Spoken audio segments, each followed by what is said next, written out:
우리는 이번 주에 분명히 미국 7월 소비자 물가지수만 보면 된다고 생각했는데 이게 방심하던 사이에 강펀치를 맞은 느낌입니다.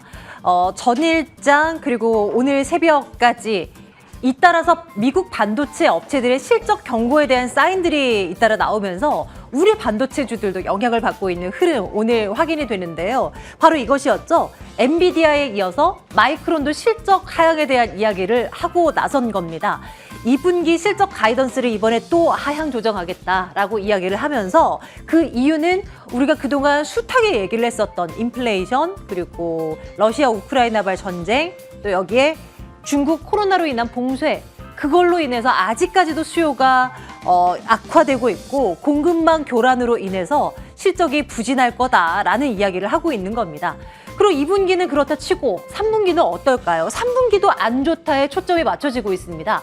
3분기 또한 매출이 큰 폭으로 떨어질 가능성이 있고 자칫 잘못하면 잉여 현금 흐름이 마이너스로 나타날 가능성이 있다라는 이야기가 전해지면서 해당 종목들 간밤 뉴욕장에서 4% 정도의 하락세를 보였고요. 이것이 고스란히 국내 시장까지 반영되면서 국내 대형 반도체주들 그리고 반도체 소부장까지 영향을 주고 있는 상황입니다. 다음 장 볼까요?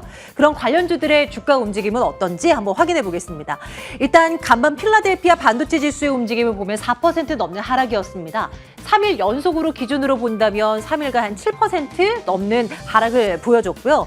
종목별로 봤을 때는 간밤 하루 사이에 앞서 말씀드렸듯 마이크론과 엔비디아는 거의 3에서 4% 가까운 하락, 그리고 인텔과 퀄컴 등도 2에서 3%대의 하락을 보였습니다. 우리는 어떤가요? 동시호가 개장 전 동시호가 구간대에서 하이닉스가 4%까지 밀리는 흐름을 보여주기도 했었고 장중 기준으로 봤을 때 한 2% 넘는 삼성전자의 하락, SK하이닉스는 3% 넘는 하락을 보여줬습니다. 이뿐인가요? 투톱 반도체주들이 이렇게 밀려나다 보니까 테스나, 유진테크 그 외에 반도체 관련한 조그마한 업체들까지도 일제히 그냥 하락하는 그런 흐름이 확인되고 있습니다. 그동안 참 잘 버텼었는데 이런 대형주들이 밀려나다 보니 코스피도 낙폭을 좀 키울 수밖에 없은 그런 상황입니다. 이런 가운데서 이 이슈는 사실 큰 영향력을 발휘하지는 못하는 것 같아요. 워낙에 많이 들었고 그동안 이제 우리가 다 알고 있고 반영이 됐고 이랬기 때문일까요? 반도체 산업 육성법이 이제 정식으로 발효가 됐습니다. 미국 상원 통과했고 하원을 좀 어렵게 통과한 뒤에 이제 바이든 대통령이 여기에 서명을 하면서 정식으로 발효가 되는 그런 지난 밤이었는데요. 관련한 내용은 뭐 이거죠. 앞으로 5년간 반도체 산업을 육성하기 위해서 미국의 366조 원의 투자를 단행하겠다. 엄청난 돈을 들여서 이제 미국이 반도체 시장을 잡아버리겠다. 이런 이제 큰 그림을 그리고 있는 것이고요. 미국 안에 공장을 지을 것으로 지금 예상이 되는 삼성전자, TSMC 대만 업체가 수혜를 받을 것이다라고 예상을 했는데 이건 뭐 새로운 것이 아니잖아요. 새로운 뉴스가 아니기에 오늘 시장에서도 크게 관련한 종목들은 반응을 하지 않는 듯 보입니다. 그런데 이렇게 오늘 시장에서 대형 반도체주들이 밀려나고 있는 가운데서 이런 보고서를 쓴 증권사가 있습니다. 반작용에 주목하라라고 이야기를 하고 있는 상상인증권의 반도체 관련한 보고서를 한번 보겠습니다. 주식은 늘 인생사가 그러하듯이라고 적혀 있더라고요. 작용, 반작용의 법칙이 적용한다라는 겁니다. 밀릴 때가 있으면 올라갈 때도 있고 이렇다는 거죠. 당연한 얘기인데 한번 그 내용을 들여다볼까요? 실적 하향과 함께 주가가 추가적으로 떨어진다면 단기적인 수익을 꾀하기 위한 투자자들을 제외하고 좀 장기적으로 안정적인 수익을 꾀하는 투자자라면 천천히 분할 매수하는 거 분명히 유효해 보인다라고 이야기를 하면서 이렇게 전략을 썼을 때 2023년도 중반쯤이 되면 상상했던 것보다 꽤 좋은 수익을 가져갈 수 있다라고 상상인증권에서는 이야기를 하고 있습니다. 자, 우리도 그렇게 생각은 하는데 말처럼 쉽지가 않은 것이 이런 천천히 분할 매수하는 방법이 아닐까 싶어요. 아마 반도체 관련한 종목들 많이 보유하신 분들 많이 계시기에 이런 이제 보고서를 한번 따와봤고요. 반도체주에 대한 어떤 시각들 여러분들께서는 어떻게 좀 생각하고 계신지 또 궁금합니다. 자, 시장 전체적인 이야기들 그리고 우리가 눈여겨볼 만한 업종들은 또 무엇이 있을지 다양한 이야기 또 나눠보도록 하겠습니다. 이슈 픽업 지금 본격적으로 시작하겠습니다.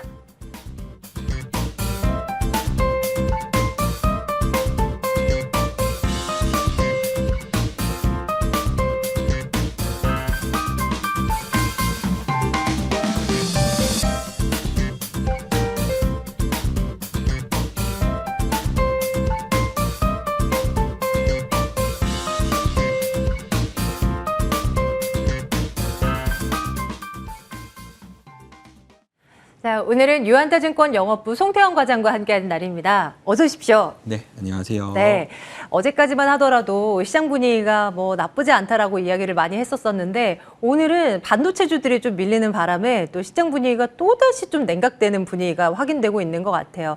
일단 CPI도 봐야 되고 마이크론발 악재도 어떻게 소화해야 되나 이것도 이제 고민이 되고 그냥 지수가 잘 나가던 차에 하락의 어떤 조정의 빌미를 그냥 가져가는 것인지 어떤 판단 가능하겠습니까? 오늘 시장에 대해서요. 저는 오늘 시장은 사실 방향성이 뚜렷하게 나타나지는 않는다라고 보고 있어요. 뭐 1% 정도의 코스닥 하락이 나오기는 했지만 지금 여러 가지 부분을 생각을 해봤을 때는 그냥 차익 정도가 나왔다라고 보이고 있고 그리고 수급적인 측면이나 이런 부분을 생각해봤을 때는 생각보다 밀리지 않네? 이런 생각이 들 정도거든요. 특히 아까 말씀을 하신 것처럼 금일 저녁에 이제 미국의 CPI가 발표가 되게 될 텐데 이 인플레이션 관련돼서 이제 피크아웃을 찍었느냐 아니면 찍지 못하고 결국은 다시 한 번 더 올라가게 되면서 연준의 통화 정책 관련돼서 긴축 속도를 다시 한 번 더 올라갈 것으로 보이느냐 이 부분이 결국은 증시의 방향성을 결정할 수밖에 없다라고 생각을 할 수 있을 것 같습니다. 그래서 오늘 시장 같은 경우에는 그 이전에 계속적으로 올라온 부분에 있어서 차익에 대한 물량이 조금씩 나오고 있다라고 생각을 해볼 수 있는 것 같고요. 오늘 한 가지 수급적으로 좀 주목을 해야 될 점은 거래소하고 그다음에 선물 그리고 코스닥에서 현선물 모두 다 외국인들이 상당히 매도 물량이 많이 나오고 있다는 점이에요. 네. 지금 선물 같은 경우에는 8,700억 정도의 매도가 나오게 되면서 사실 이 정도의 물량이 나오게 되면은 지수는 마이너스 한 2, 3%까지도 밀려도 할 말이 없었던 사실상 상황이었었는데 오히려 생각보다는 견조하다라고 보시면 될 것 같고 이 섹터별로 보게 되면은 반도체 같은 경우에 상당히 안 좋은 흐름이 나오고 있기는 하지만 뭐 건설이라든지 조선이라든지 신재생이라든지 2차 전지에서는 다시 한 번 더 주가가 강세가 나오게 되면서 수익률 게임이 확실히 지금 이 시장에서 펼쳐지고 있다는 점, 이 점까지도 오늘 시장을 좀 바라보시면 되지 않을까 이렇게 생각해 볼 수 있는 것 같습니다. 네, 시장이 눌리는 가운데서도 강한 섹터들은 확실히 보이는 오늘 시장임은 분명해요. 그리고 그동안도 요 며칠간을 보면 강한 섹터들이 나름 시장을 좀 이끌어 가는 그런 섹터들이 꼭 한 주씩은 꼭 튀어오르는 그런 현상들을 최근 많이 목격하게 되고요. 좀 아쉬운 건 지수에 영향력을 끼치는 반도체주들이 조금 이런 모습을 좀 이어줬으면 하는 바람이었는데 그냥 가만히 있어 주지를 못할 망정 이렇게 또 밀려나 버릴 만한 이슈가 또 나와버리니까 이게 또 걱정이 되는 것 같아요. 워낙 삼성전자, SK하이닉스에 대한 비중을 실은 또 개인 투자자분들이 많기 때문에 또 안 짚어볼 수가 없는 것 같아요. 간밤 이슈를 어떻게 이해를 해야 되는지 마이크론 실적 경고 대해서요.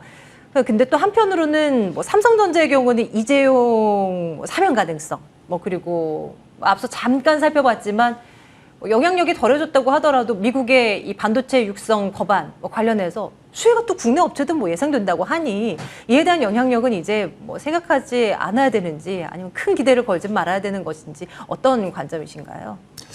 일단은 마이크론 테크놀로지의 경고부터 저희가 보게 되면은 이 마이크론 테크놀로지가 이제 어제 이 개장 전에 이 경고를 하게 되죠. 3분기 실적 관련돼서 이미 예전에도 이 시장 컨센서스 대비 가이드라인을 상당히 낮춰서 제시를 했었거든요. 시장 컨센서스가 91억 달러 정도의 매출액을 기록을 할 걸로 예상을 하고 있었었는데 그 이전에 마이크론 테크놀로지가 한 72억 달러를 제시를 하게 돼요. 근데 이번에 다시 한 번 더 이야기한 것이 3분기 매출은 가이던스의 저점 혹은 아니면 그 저점보다 못할 것이다. 네. 라고 얘기를 하게 됩니다. 그 추가적으로 업황에 대해서 더욱더 안 좋게 본다라고 이야기를 하게 되는 건데 그게 이제 고객사들이 재고가 많이 쌓아두고 있어서 이 재고의 이 소모가 되기 전까지는 신규 수주가 생각보다 안 나올 가능성이 상당히 높다라고 이야기를 하고 있고요. 예전 같은 경우에는 PC라든지 모바일 쪽에서 수요에 대한 둔화가 나왔었는데 이제는 서버라든지 아니면 자동차라든지 기타 여타의 이런 섹터에서도 수요 둔화가 점차적으로 보이기 시작을 한다. 라고 이야기를 하고 있습니다. 그만큼 이 업황 관련돼서 사실상 이러한 이제 반도체에서 주요 기업들이 PC라든지 모바일 이외의 섹터에서 수요가 둔화가 된다. 라고 이야기를 했던 부분이 없었었는데 그걸 이야기를 했다는 것이 일단 오늘 충격을 다시 한 번 더 줬던 부분이지 않나라고 판단을 해볼 수 있는 것 같고요. 또 하나 이제 바라봐야 될 점은 이 칩스 반도체 법안이 어제 서명이 됐잖아요. 그러면서 이제 이 투자에 대한 부분을 더욱더 많이 하겠다라고 이야기를 하게 되는데 이 마이크론 테크놀로지 같은 경우에도 10년간 400억 달러에 대한 투자를 얘기를 하게 돼요. 네. 그런데 2023년도에 이 우리 증설에 대한 부분은 2022년보다도 훨씬 더 적게 하겠다라고 이야기를 하게 되거든요. 그렇게 되면서 어제 이제 반도체와 관련된 기업들 중에서 장비 업체들이 더 많이 빠지게 됩니다. 뭐 어플라이 머티리얼즈라든지 아니면 램 리서치 같은 경우에 한 7% 정도 하락이 나오게 되면서 더욱더 좋지 못했었는데 이런 부분을 좀 잘 반영이 되게 되면서 안 좋아졌던 부분이다라고 보시면 될 것 같고요. 관련돼서 국내에서도 이제 반도체 장비 업체들이 사실상 뭐 칩스 법안이 이제 통과가 되게 되면 삼성전자가 가서 이제 공장을 짓게 될 거고 거기에 들어가게 될 것이다. 네. 뭐 이러한 이제 수혜에 대한 전망을 이야기를 하잖아요. 근데 그 시기와는 아직 멀었어요, 사실. 그래서 지금 주가 같은 경우에 오늘 같은 경우에 대부분 전반적으로 다 하락을 한다라고 보시면 될 것 같고요. 당분간은 사실상 반도체라든지 IT 관련돼서는 결국은 보수적인 시점을 가져갈 수밖에 없지 않나라고 네. 판단을 해볼 수 있는 것 같습니다. 그나마 아까 말씀하신 것처럼 삼성전자가 이재용 부회장의 사면이라든지 이런 부분이 있게 되면 모멘텀적인 플레이가 될 수 있지 않겠느냐라고 말씀을 하신 부분이 있는데 사실상 사면이 되고 나서 그 이후에 생각을 해봐야 될 것은 초대형 M&A가 나올 수 있느냐 이 부분인 것 같아요. 그래서 초대형 M&A가 만약 나오게 되면은 관련돼서는 다시 한 번 더 움직일 수 있는 부분이 생길 수도 있기는 하겠지만 그 전까지는 반도체 관련돼서는 사실 업황에 대한 부분도 지금 계속적으로 불투명하고 그리고 정치적인 부분에서도 사실 중국과의 이 관계 부분이 있기 때문에 그런 부분을 생각을 해봤을 때 사실상 쉽지는 않다 이렇게 보시면 될 것 같습니다. 네.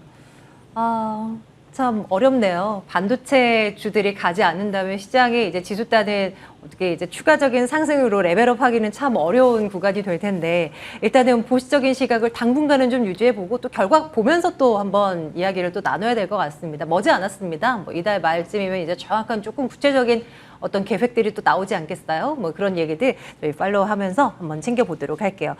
이번에는 미국의 인플레 감축 법안과 관련한 또 이야기도 나눠봤으면 좋겠어요. 이 관련한 이야기가 나온 이후에 또 국내 시장에서 좀 반응을 보였었던 섹터가 대표적인 것이 신재생 에너지가 아닌가 싶고요. 오늘장에서도 참 강한 모습을 나타내고 있고 최근 좋고요. 또 2차 전지 쪽도 뭐 전기차 이 보조금 신설 관련한 내용이 또 담겨 있기 때문에 또 이제 관련한 쪽으로 관심이 또 집중될 수밖에 없는데 이 미국의 인플레 감축 법안과 관련해서는 우리가 어떤 투자의 아이디어를 가져갈 수 있겠습니까? 재료라고 생각을 해요, 저는. 이런 부분이 재료인데 그 기저에는 사실 반도체에 관련돼서 아까 말씀하신 것처럼 지수에 큰 기여를 할 수 있는 섹터라고 말씀을 하셨잖아요. 그런데 그 반도체 섹터, IT 섹터가 사실상 지금 투자의 선택에서 배제가 되고 있기 때문에 관련돼서 어떤 조금의 호재가 나오게 되면 그 호재를 이용해서 기관들이 계속적으로 포트폴리오를 조정을 하고 있습니다. 그와는 반대로 이제 지수가 올라갈 때마다 이 벤치마크를 더욱더 우월한 성과로서 이 비트를 해야 되는 부분이 기관들에게는 또 필요하기 때문에 수익률 게임이 반도체와 IT를 제외한 다른 섹터에서 엄청나게 일어나고 있다라고 보시면 될 것 같고요. 그러한 부분이 사실상 신재생 에너지라든지 2차 전지 쪽으로 수급적으로 많은 부분 들어오고 있다라고 보시면 될 것 같아요. 그렇기 때문에 지금 사실상 주가가 계속적으로 조정이 나온다 하더라도 그 이후에 다시 한 번씩 더 점프업이 되기 시작을 하게 되잖아요. 그런 것들이 결국은 수급적으로 워낙 이쪽으로 들어올 수밖에 없는 상황이기 때문에 그렇다라고 좀 보시면 될 것 같고요. 생각보다 이러한 부분은 더 길어질 가능성이 있게 되고 그 폭도 더욱더 높아질 가능성이 있다라고 생각을 해볼 수 있는 것 같습니다. 네. 그렇기 때문에 이제 조정시마다 이러한 종목들 같은 경우에는 조금 더 매수의 관점으로 바라보시는 것이 더욱더 좋지 않을까라고 생각이 되고 있고요. 일단은 첫 번째는 이 섹터 내에서 큰 종목들 위주로 이제 이 매수의 유입이 들어올 수 있기 때문에 에코프로라든지 아니면 포스코 케미칼 그리고 오늘 같은 경우에 코스모 관련돼서 이제 조금 더 들어왔던 것 같아요. 그런 기업들 위주로서 대응을 하시는 것이 더욱더 맞을 것 같고요. 이것이 조금 더 지나가게 되면 섹터 내에 조금 더 못 오른 종목에서 상당히 어떤 종목이 올라갈 수 있는지를 택하게 되게 시작을 하게 될 텐데 네. 그런 관점에서 봤을 때는 모멘텀이 있을 수 있을 만한 뭐 GM 관련해서 수주를 받을 수 있는 업체들이라든지 아니면은 이제 폐배터리 관련돼서 오늘 뭐 세비캠이 많이 올라가기는 하는데 그 이외에도 뭐 성일하이텍이라든지 유일에너토크라든지 이런 기업들이 네. 있거든요. 그런 쪽으로 더욱더 확장을 해볼 수가 있는 것 같고요. 그리고 이제 테슬라 관련돼서도 계속적으로 테슬라의 판매량이라든지 이런 게 증대가 될 걸로 예상이 되고 있잖아요. 그렇게 되면 당연히 원통형 전지에 대한 수요가 더욱더 증가를 하게 될 거고 원통형 전지의 수혜를 받을 수 있는 업체가 지금은 부각이 사실상 조금 덜 되고 있는데 다시 한 번 더 부각이 될 가능성도 있다라고 보시면 될 것 같습니다. 그리고 아예 지금까지는 그닥 이야기가 안 나왔었던 2차 전지 섹터 내에 있는 종목군들도 움직일 수 있는 부분이 있게 될 텐데 그런 부분이 이제 알루미늄 박 관련돼서 사마 알루미늄이 바닥에서부터 오늘 이틀째 지금 강하게 올라오고 있거든요. 그런 점을 생각을 해봤을 때는 이 섹터 내에서 더욱더 확장시켜서 볼 여지가 더욱더 많아지고 있지 않나 이렇게 생각해 볼 수 있는 것 같습니다. 네. 그러네요. 뭐 이제 2차 전지, 뭐 전기차 관련한 섹터를 대표하는 종목만 가는 것이 아니라 그 안에서 관심을 못 받았었던 종목들로의 키 맞추기 장세가 더 펼쳐질 가능성을 일단 열어둬야 되겠습니다. 테슬라 뭐 말씀 주셨는데요. 전기차 보조금 지급 관련한 이야기가 나오면서 테슬라가 제일 수혜를 받을 수밖에 없다. 왜냐하면 전 세계 지금 전기차 대장은 테슬라니까 뭐 이런 이제 이야기들이 나오고 있는 겁니다. 국내 시장에서 테슬라의 주가가 강할 때마다 튀어 올라갔던 종목들도 많고 뭐 그런 관계가 있는 그런 종목들도 많잖아요. 해당 종목들에 눈 돌리는 것도 괜찮은 방법이 되나요? 저는 전기차 관련돼서 긍정적인 이 뷰를 갖고 계시는 분이라면 당연히 네. 테슬라 관련된 종목들은 관심을 가지셔야 되지 않을까. 라고 생각을 하고 있습니다. 말씀하신 것처럼 이런 법안 관련돼서 테슬라가 수혜를 볼 가능성이 상당히 많아 보이기는 하고요. 모델 Y라든지 아니면은 모델 3에서 일부 차종 같은 경우에는 이러한 이제 보조금을 받을 수 있는 부분이 있어서 저는 충분히 가능하다라고 생각을 하고 있습니다. 다만 이제 어제 중국에서 7월 이 전기차 판매량 관련된 데이터가 나왔는데 네. 테슬라가 급감을 한 부분이 있었어요. 인도 대수가. 그 이전에 보게 되면은 사실 8만 대 정도가 나왔었는데 이번에 2만 8천 대가 인도 대수가 7월 달에 나오게 되면서 한 64% 정도 감소를 하게 됐는데요. 그 원인을 이제 보게 되면은 상하이 공장의 증설 때문에 생산에 대한 부분이 일부 차질을 겪게 되면서 그랬다라고 이야기가 나오고 있습니다. 그렇게 되면 결국은 증설 때문에 이런 부분이 생겼다라면 이 증설이 완료가 되고 나면 다시 한 번 더 이 판매량이라든지 이런 부분은 증가가 될 수밖에 없다라고 생각을 할 수 있는 것 같고요. 컨퍼런스 콜에서도 보게 되면 앨런 머스크가 이제 하반기 때 테슬라 생산량 관련돼서 더욱더 박차를 가하겠다라고 네. 이야기를 많이 했던 점을 이런 점을 감안하게 되었을 때는 결국은 테슬라가 하반기 때 판매량에 대한 부분에 어느 정도 자신감을 가지고 있고 그런 부분에서 판매량이 더욱더 늘어날 수 있다. 이런 점에서 생각을 해봤을 때는 테슬라 관련된 기업들 관심을 가지셨으면 좋겠다라고 보시면 될 것 같고요. 2차 전지를 뭐 제외한다 하더라도 테슬라 관련돼서 납품을 하고 있는 뭐 명신산업이라든지 네. 아니면 아모그린텍이라든지 이런 기업들 같은 경우에도 테슬라에 대한 판매량 자체가 늘어나게 되면 파이 자체가 커지게 되는 이러한 이제 이 논리를 펼칠 수가 있기 때문에 그런 부분에서 관심을 가져보셨으면 좋겠다라고 말씀드리고 싶고요.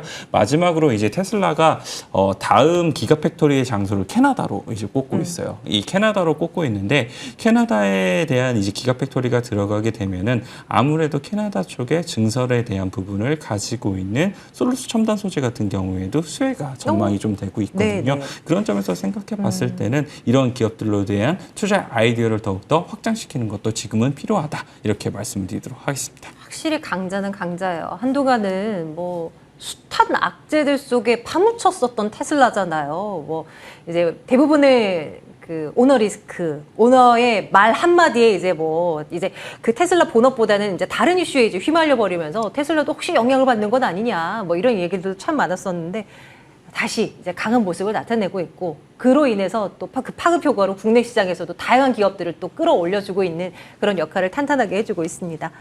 네, 시장 전체적인 뭐 점검은 여기까지 하고요. 과장님의 관심 업종 궁금해요. 요즘에 어떤 쪽에 눈 돌리고 계셔요? 저는 오늘 하락을 하고 있기는 하지만 네. 상승이 충분히 나올 수 있는 섹터라고 생각을 하고 있고요. 메타버스 관련돼서 말씀드리고 정말요? 싶습니다. 아니, 최근에 게임 섹터도 올라가는 거 보고 이제 게임주들 왔나? 뭐 엔터주도 갔네? 뭐 이런 생각을 했는데 메타버스까지는 아직이겠지라고 생각을 했거든요. 왜 과장님 여기에 이제 주목을 하고 계신 거예요? 저는 사실 게임주와 메타버스가 크게 다르지 않다라고 생각을 하고 해놓고 있어요. 볼 수는 없긴 하죠, 네. 사실. 뭐 그만큼 이제 많은 부분 올랐었다가 네. 지금 조정을 많은 부분 받았다라고 보시면 될 것 같고요. 경기 침체가 나온다 하더라도 사실상 두 산업 모두 다 크게 수요에 대한 변화가 많이 없어요. 그런 점에서 생각해 봤을 때는 차라리 마이너스를 기록을 하게 되는 반도체라든지 IT보다는 그래도 수요에 대한 부분이 변화가 없고 산업이 성장이 될 수 있는 쪽으로 돈이 더 몰릴 수가 있다라는 네. 관점에서 메타버스도 게임주에 대한 부분이 조금은 슬로우해지게 되면은 충분히 메타버스로에 대한 수급이 더욱더 이동이 가능하다고 생각을 하고 있습니다. 그리고 또 한 가지는 글로벌적인 기업들이 계속적으로 미래에 대한 먹거리를 메타버스로 계속적으로 준비를 하고 있거든요. 물론 그 점 자체가 아직까지는 가시화가 덜 되고 돈은 못 번다고 해서 이번 이제 금리 인상기 때 많은 조정을 받기는 했지만 결국은 이런 부분이 성장성에 대한 부분으로서 다시 한 번 더 발현이 될 수 있다라고 생각을 하고 있습니다. 그리고 내년도에 보게 되면은 글로벌 기업 중에 애플이 이제 VR 기기 관련돼서 네. 이제 출시를 하게 될 텐데 애플 출시가 되게 되면 아무래도 메타버스 관련돼서 모멘텀적인 측면이 훨씬 더욱더 많아질 수밖에 없다라고 생각을 하고 있고요. 다만 이제 실적에 대한 부분이 계속 좀 아쉬운데 자, 사실 오늘 장마감하고 나서 미국에서 로블록스가 실적 맞아요. 발표를 했어요. 맞아요. 그리고 이 실적이 네. 어닝 쇼크를 기록을 하게 되면서 시간에서 별로 좋지를 못했었던 부분이 있었었는데 그런 부분은 충분히 나올 수 있는 부분이다라고 생각을 하고 있고요. 그 이후에 이런 부분이 조금 더 희석이 되게 되면서 움직일 수 있는 부분이 충분히 있지 않을까 이렇게 생각을 하고 있습니다. 네. 메타버스 관련주라 정말 아픈 섹터예요. 우리 개인 투자자들 입장에서는 꿈과 희망의 공간, 우리가 가보지 못한 미지의 4차원의 공간, 상상의 그 공간으로 우리는 막 관심을 둘려던 찰나에 수익률이 잘 나던 찰나에 그 고점에서 물려서 그냥 손실을 경험한 분들 너무나 많으시거든요. 이제는 다시 그 관심도가 다시 돌아올 수 있을까요? 관련한 종목 가운데서는 어떤 쪽에 우리가 그래도 관심 있게 지켜보면 좋을까요? 옥석을 가리는 게 분명히 중요할 것 같아요. 저는 일단은 뮤직 스튜디오 가지고 왔고요. 시가총액이 일단은 커요. 관련돼서 메타버스 관련돼서 시가총액이 크기 때문에 다시 한 번 더 수급적인 플레이, 모멘텀적인 플레이를 하게 되면은 결국 ETF를 매입을 하실 가능성이 상당히 높고요. ETF에 매입을 하게 되면 그 안에서 큰 종목군들이 더욱더 수급적인 측면을 많이 들어올 수 있기 때문에 그런 점을 일단 첫 번째 포인트이다라고 보시면 될 것 같고요. 이 VFX 산업 같은 경우에는 사실 메타버스도 있기는 하지만 컨텐츠에 대해서도 상당히 수요가 더욱더 많이 늘어나고 있습니다. 얼마 전에 이제 이 히트를 했던 우영우 같은 경우에도 보게 네. 되면은 그 우영우 같은 경우에도 중간중간에 보게 되면은 특수효과에 대한 부분을 사용을 많이 하게 되잖아요. 뭐 고래에 그렇죠. 대한 고래가 부분이든지 계속 나오고. 뭐 이런 부분이 네. 이 컨텐츠에 점차적으로 더욱더 많이 들어갈 수밖에 없는 거고요. 이 자금이라든지 이런 부분이 더욱더 완성도를 높이기 위해서는 결국 특수효과에 대한 부분이 늘어나게 될 텐데 이러한 부분에서 뮤직 스튜디오가 향후에도 수혜를 볼 가능성이 상당히 높다라고 보시면 될 것 같습니다. 그래서 하반기에 보게 되면은 이제 레몬레인이라든지 아니면은 이제 이미지 9 컴즈가 이제 자유소로 갖고 있는데 관련돼서 이제 하반기에 한 6개 정도의 컨텐츠를 제작을 해서 매출을 일으킬 가능성이 상당히 높고요. 이에 따라서 이제 하반기에는 실적에 대한 부분이 흑자 전환도 나올 것으로 예상이 되고 있는 만큼 그런 부분에 좀 관심을 가져보자라고 말씀드리고 싶고요. 이제 글로벌 아까 애플이 2023년도에는 VR 기기 출시할 것으로 말씀을 드렸었는데 네. 기기가 출시가 되게 되면 그 안에 결국은 컨텐츠를 질 좋은 컨텐츠를 확보를 해야 되잖아요. 그런 부분에서도 VFX는 결국은 사용량이 늘어날 수밖에 없다. 이 점을 생각을 해봤을 때 뮤직 스튜디오가 지금은 조금 못 움직일 수 있기는 하겠지만 올해 연말까지 봤을 때는 충분히 생각보다 업사이드가 많이 높게 나올 수 있는 종목이 될 수 있다. 이렇게 말씀을 드리도록 하겠습니다. 가격대도 좀 살펴주세요. 알려주세요. 오늘은 24,000원대에서 진행이 되네요. 네, 일단 목표 주가는 32,000원 말씀을 드리도록 하고요. 네. 손절가는 좀 짧게 잡았어요. 22,000원 말씀을 드리도록 하겠습니다. 네, 뭐 지금 강하게 튀어 올라가고 수급이 동반되는 그런 쪽을 보는 것도 좋겠지만 지금은 소외되더라도 향후 성장성이 어느 정도 좀 확보가 가능한 그런 쪽을 담아보면서 생각하면서 차곡차곡 담아가는 전략도 유효할 거라 생각이 듭니다. 메타버스 관련한 종목의 시세 분출 그 시기가 언젠가는 또 돌아오겠죠. 위즈빅 스튜디오 여러분들 관심 종목으로 한번 올려놓고 지켜보시기 바랍니다. 유한태증권 영업부 송태원 과장과 함께 말씀 나눴습니다. 고맙습니다.